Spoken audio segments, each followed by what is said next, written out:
અને શૂટ કરાયેલા વિડીયો હોય કે પછી ગંગા સ્નાન કરતી મહિલાઓના ફોટો પાડીને તેને ગેરકાયદે શૂટિંગ કે ઓનલાઈન વેચવાની વાત હોય, કાયદામાં આ લોકો માટે કડક સજા છે કે નહીં, કે પછી આસાનીથી જ આ લોકો છટકી જાય છે, તેની પર નજર કરીશું।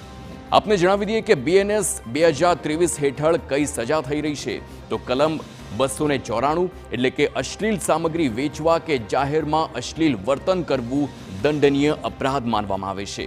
જેમાં સજાની વાત કરવામાં આવે તો 3 મહિના સુધી કેદ અથવા દંડની સજા ફટકારવામાં આવે છે અથવા બંને થઈ શકે છે। કલમ 295ની વાત કરવામાં આવે તો બાળકોને અશ્લીલ સામગ્રી વેચવી કે બતાવવી તેને અપરાધ માનવામાં આવે છે અને તેની સજાની વાત કરવામાં આવે તો પ્રથમ ગુનામાં 3 વર્ષ સુધી કેદ અને 2000 રૂપિયાનો દંડ પણ ફટકારવામાં આવે છે અને જ્યારે બીજા ગુનાની વાત કરવામાં આવે તો 7 વર્ષ સુધી કેદ અને 5000 રૂપિયા દંડ ફટકારવામાં આવી શકે છે।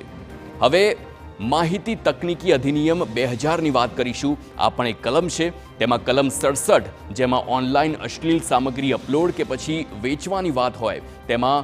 પ્રથમ સજાની વાત કરવામાં આવે તો 3 વર્ષ સુધીની કેદ થાય છે અને 5 લાખ રૂપિયાનો દંડ ફટકારવામાં આવે છે, જ્યારે બીજા ગુનામાં 5 વર્ષ સુધીની કેદ અને જેનો દંડ છે તે 10 લાખ રૂપિયા સુધી કરવામાં આવે છે।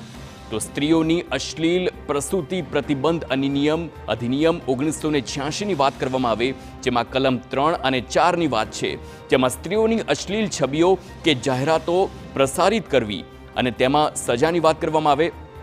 તો પ્રથમ ગુનામાં 2 વર્ષ સુધીની કેદ અને 2000 રૂપિયાનો દંડ ફટકારવામાં આવે છે અને આ સાથે જ બીજા ગુનાની વાત કરવામાં આવે તો 5 વર્ષ સુધીની કેદ અને 1 લાખ સુધીનો દંડ ફટકારવામાં આવે છે।